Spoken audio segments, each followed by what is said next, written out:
you'll see that maybe not everything is true that you've heard about me. For example, what's not true? Well, am I pure evil? Am I the face of terror sitting here in front of you? Or am I able to talk to you man to man? Most people in this country think you are the face of evil, don't they? They do. But sitting down here now, and let me make clear, I'm not sitting here trying to influence you. And I'm not putting on a game face. I'm not conning anybody. I'm just being me. And maybe people will listen, as opposed to not listening at a trial.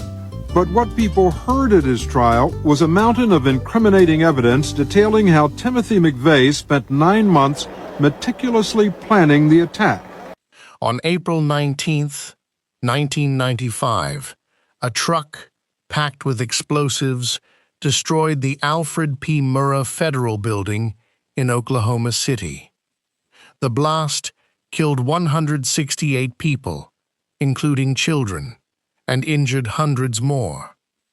But what investigators discovered afterward was only the beginning. Within days, authorities had a suspect. His name was Timothy McVeigh. He would eventually be convicted and sentenced to death. For years, he remained on death row while his attorneys pursued appeals. But on June 11, 2001, those appeals were over. McVeigh knew that he had less than 24 hours left to live. So, what happened during his final night? Who visited him? What did he eat? What did he say?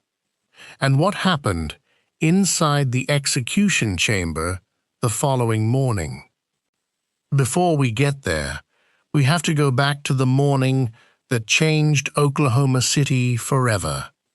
Before we continue, if you enjoy true crime documentaries about the cases that shocked the world, subscribe to the channel and turn on notifications.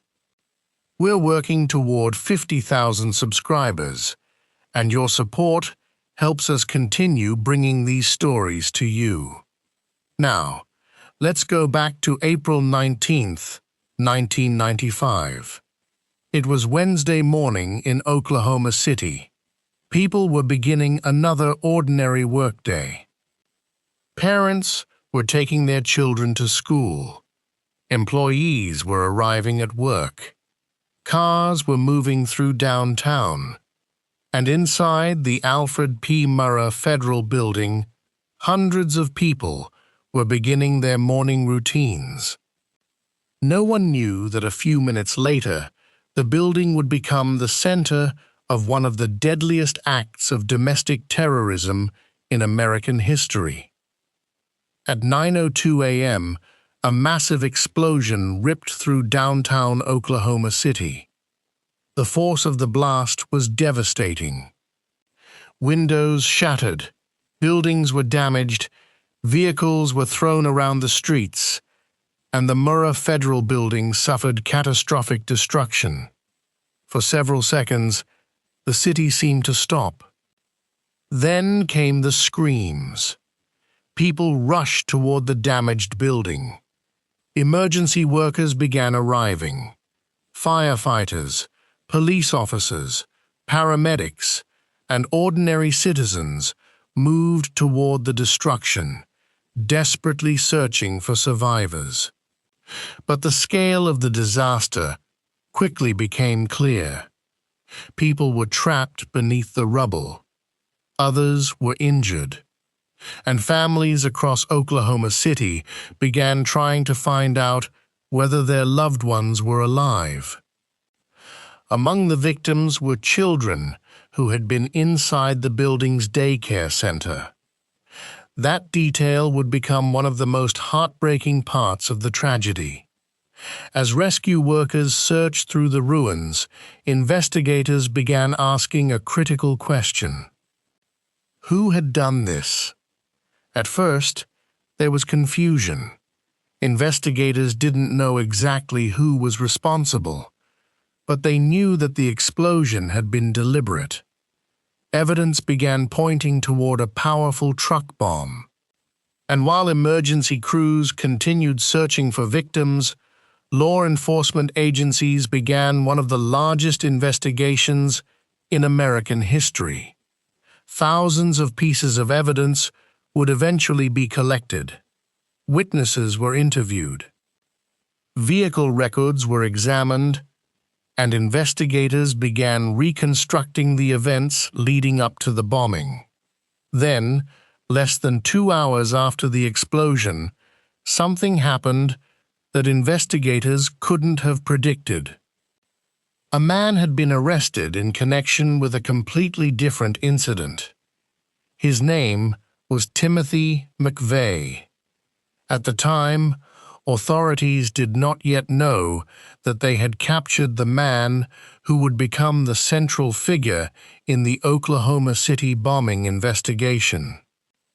McVeigh had been stopped by an Oklahoma Highway Patrol officer because the vehicle he was driving did not have a proper license plate. During the traffic stop, the officer discovered that McVeigh was carrying a concealed weapon. He was arrested, but there was a problem. The bombing investigation was still unfolding, and McVeigh's name had not yet been connected to the explosion. Then, investigators began tracing the truck used in the bombing. The pieces started coming together. A rental truck, a reservation, a man who had rented it, and eventually a name: Timothy McVeigh. The investigation had suddenly taken a dramatic turn. Authorities now had a suspect, but they still had to answer the biggest questions. Why had McVeigh done it? Had he acted alone? Who else was involved? And how could investigators prove that the man sitting in an Oklahoma jail cell was responsible for the destruction that had just devastated an entire city? The answers would eventually lead investigators through a trail involving McVeigh's military background, extremist beliefs, associates, and preparations for the bombing. But before the country would learn the full story, investigators had to build a case. And that case would eventually lead Timothy McVeigh into a federal courtroom, where he would face the possibility of the ultimate punishment, the death penalty. And years later, that sentence would bring him to the final day of his life. June 11th, 2001, the date of Timothy McVeigh's execution. But before that morning arrived, there were years of investigation, courtroom battles, testimony, and appeals. And eventually, there would be one final night. A night when the man responsible for one of America's deadliest domestic attacks would know that the next morning would be his last. Before Timothy McVeigh became the face of the Oklahoma City bombing, he had been a young man from western New York who wanted to serve his country. He joined the United States Army in 1988. Military service became an important part of his life. McVeigh trained as a soldier and eventually served in the Gulf War. He received several military awards for his service, including a Bronze Star. But after leaving the Army, his life began moving in a very different direction. McVeigh became increasingly interested in anti-government ideas and extremist literature. He traveled around the country. He attended gun shows. He met people who shared some of his beliefs, and he became deeply hostile toward the federal government. Two events in particular became important to understanding McVeigh's thinking. The first was the 1992 standoff at Ruby Ridge, Idaho. The second was the 1993 federal raid on the Branch Davidian compound near Waco, Texas. McVeigh was deeply affected by what happened at Waco. He believed the federal government had abused its power. That anger continued to grow. And eventually, McVeigh began talking about retaliation. But anger alone doesn't explain what happened next. There was planning, there was preparation, and there was a target. The Alfred P. Murrah Federal Building in Oklahoma City housed several federal agencies. McVeigh had visited Oklahoma City before the bombing. He studied the building. He considered its location. And eventually, a plan began taking shape. The goal was to create a massive explosion that would damage the federal building and kill as many people as possible. McVeigh was not acting completely alone. Terry Nichols, a former Army soldier who had become McVeigh's friend, would later be convicted for his role in helping construct the bomb. Another man, Michael Fortier, was also connected to McVeigh and later cooperated with investigators. The investigation would eventually reveal that the bombing required preparation, materials, transportation, and planning. And then came April 19, 1995. McVeigh and Nichols had assembled the explosive device. McVeigh rented a Ryder truck. He drove toward Oklahoma City. Inside the truck was a devastating weapon. But there was something McVeigh did not know. The federal building wasn't just a collection of government offices. There was a children's daycare center inside. That morning, children were there. Parents had dropped them off, expecting an ordinary day. They had no idea that they were minutes away from becoming victims of a bombing that would shock the entire country. At 9:02 a.m., the bomb exploded. The destruction was enormous. And when investigators began searching the wreckage, they quickly understood that they were dealing with an intentional attack on an unprecedented scale. Meanwhile, McVeigh had already left Oklahoma City. He was driving north. But his escape would not last long. Less than 2 hours after the bombing, an Oklahoma Highway Patrol officer stopped McVeigh near Perry, Oklahoma. The reason was relatively minor. His vehicle did not have a proper license plate. But during the traffic stop, the officer discovered that McVeigh was carrying a concealed weapon. He was arrested and taken into custody. At that moment, investigators in Oklahoma City still didn't know exactly who McVeigh was. They didn't yet know that the man sitting in an Oklahoma jail was connected to the bombing. But investigators soon began putting together the pieces. The rental truck became important. The vehicle's identification number was traced. Records were examined, and investigators discovered that the truck had been rented by Timothy McVeigh.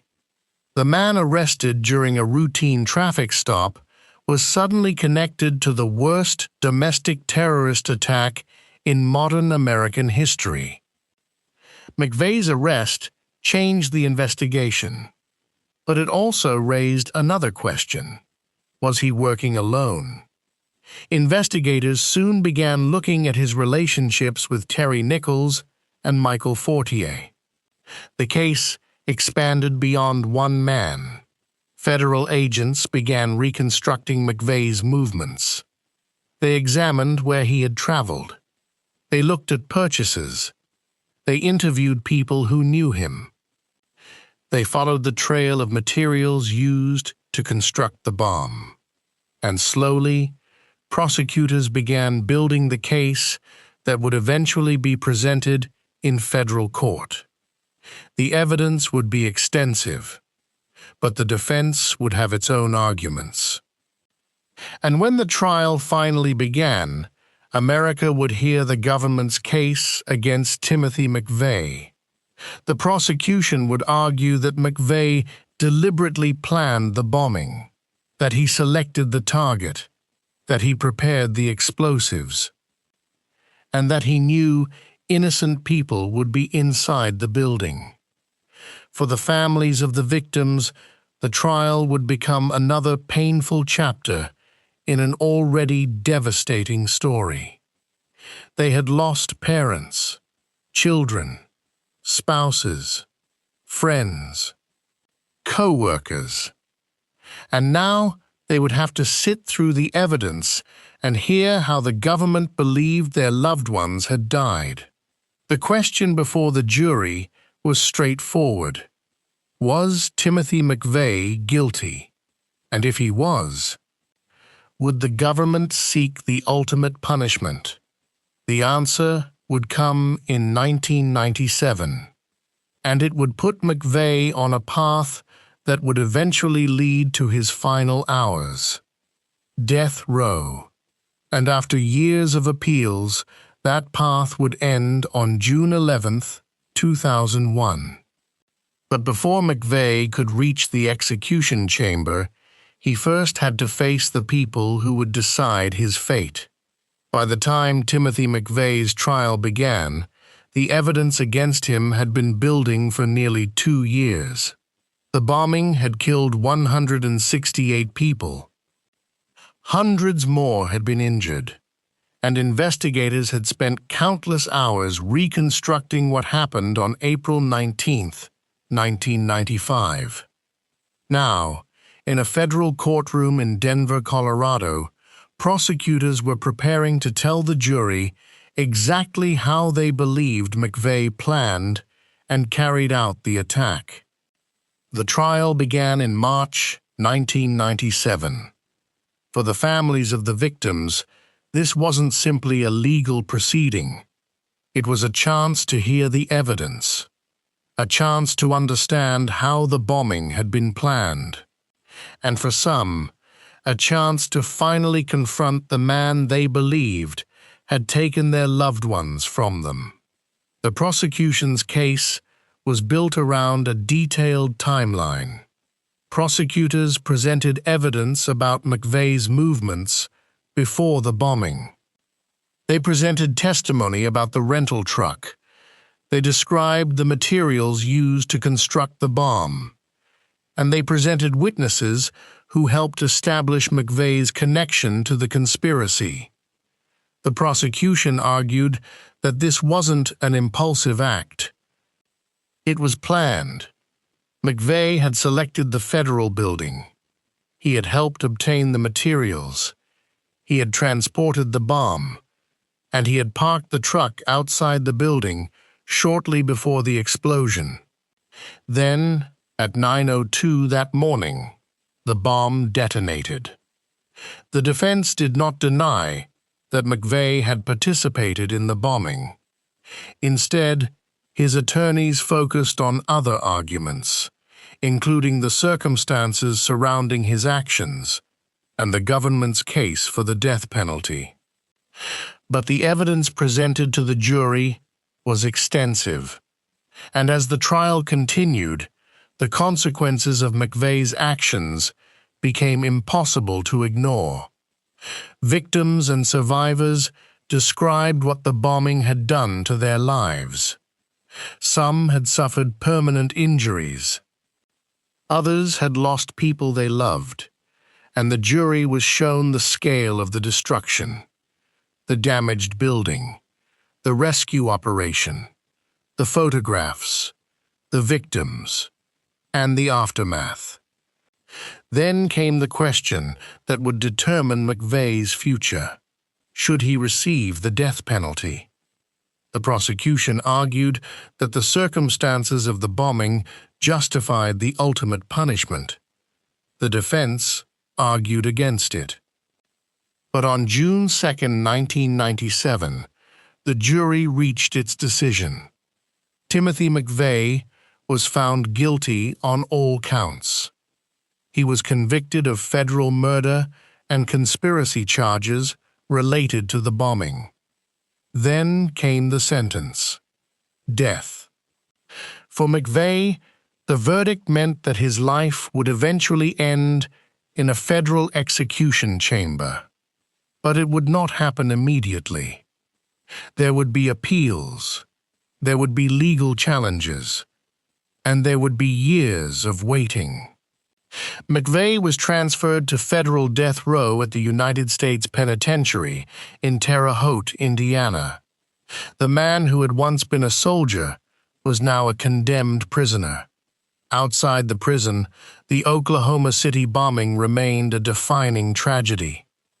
Memorials were created. Families continued grieving. Survivors continued living with injuries and trauma. And the investigation continued to produce legal consequences for others connected to the bombing. Terry Nichols was eventually convicted and sentenced to life in prison without parole. Michael Fortier cooperated with prosecutors and received a federal prison sentence. But Timothy McVeigh remained sentenced to death. For years, his attorneys pursued appeals. The execution date changed. Legal issues caused delays.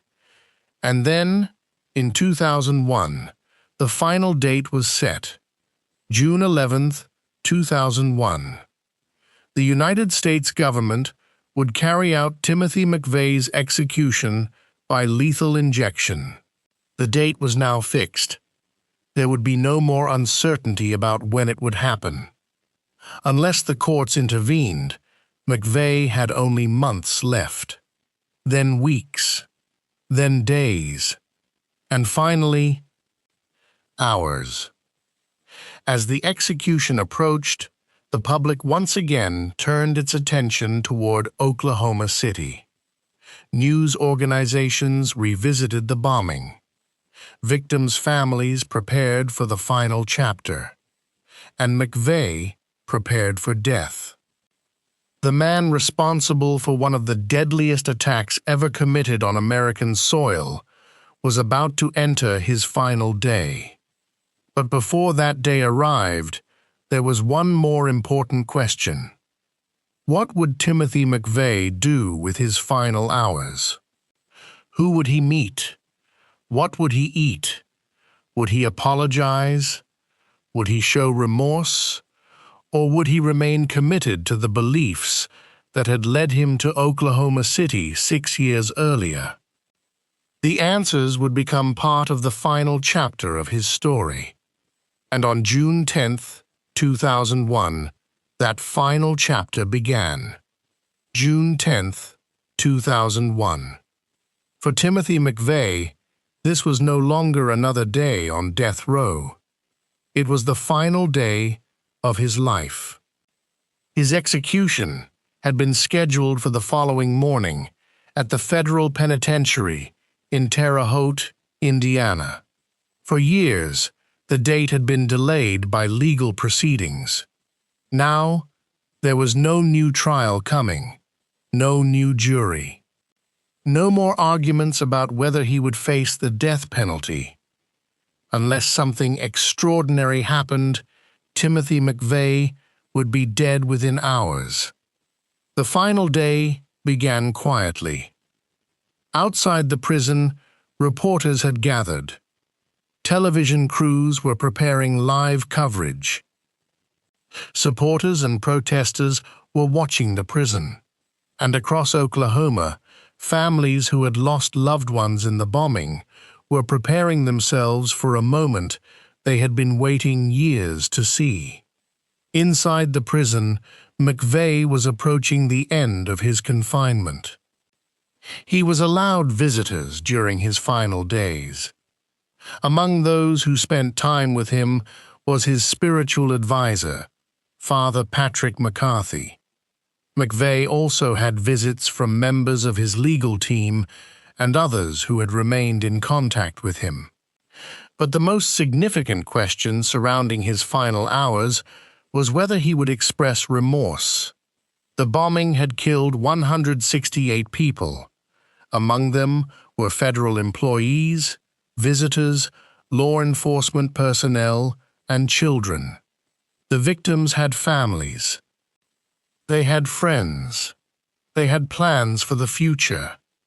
And their lives had ended in a matter of seconds. McVeigh had spent years defending his actions in different ways.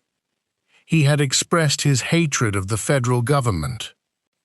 He had described the bombing as retaliation for what he believed had happened at Ruby Ridge and Waco. But as the execution approached, the public wanted to know whether his attitude had changed.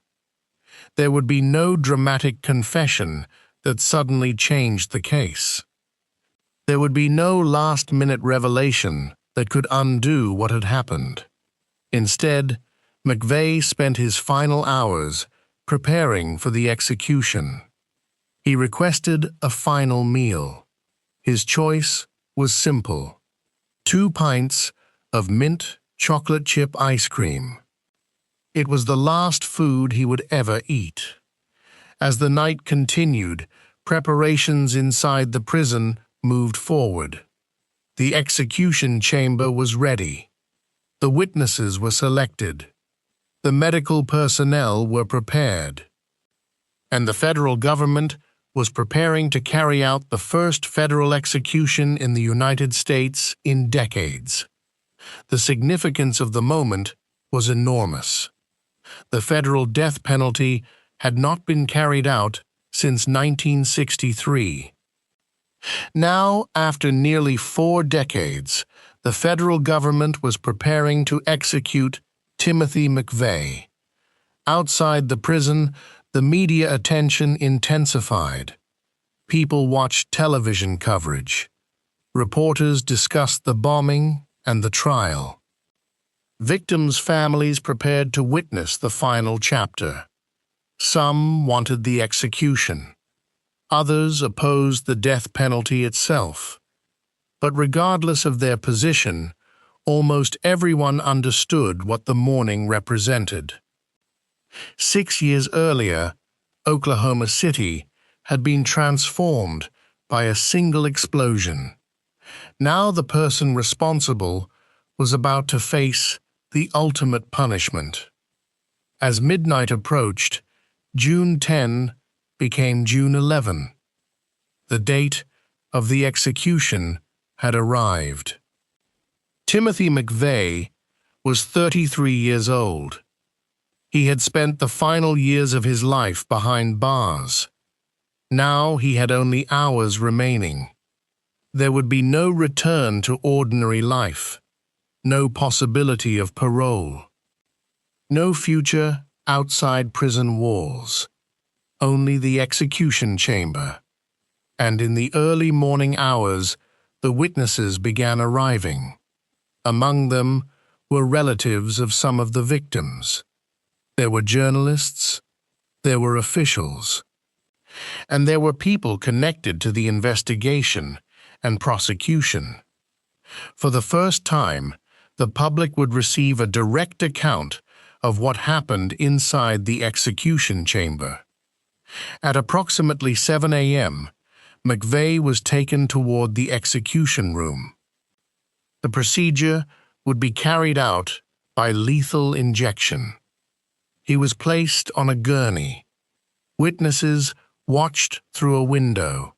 A camera was positioned so that members of the public could see the execution through a closed-circuit broadcast. Then McVeigh made his final statement. Instead of a spoken apology, he chose to leave a written statement. It included words from the poem Invictus by William Ernest Henley. The poem had become associated with McVeigh during his years on death row. Then the execution began. The chemicals were administered. The witnesses watched, and after several minutes, Timothy McVeigh was pronounced dead. The time was 7:14 a.m. on June 11th, 2001. The Oklahoma City bomber was gone. But the story did not end there. Because for the people who had lost loved ones on April 19th, 1995, McVeigh's death could never restore what had been taken from them.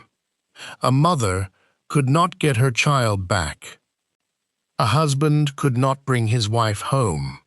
A family could not erase the memory of that morning. An injured survivor could not simply forget what happened. The execution ended McVeigh's life.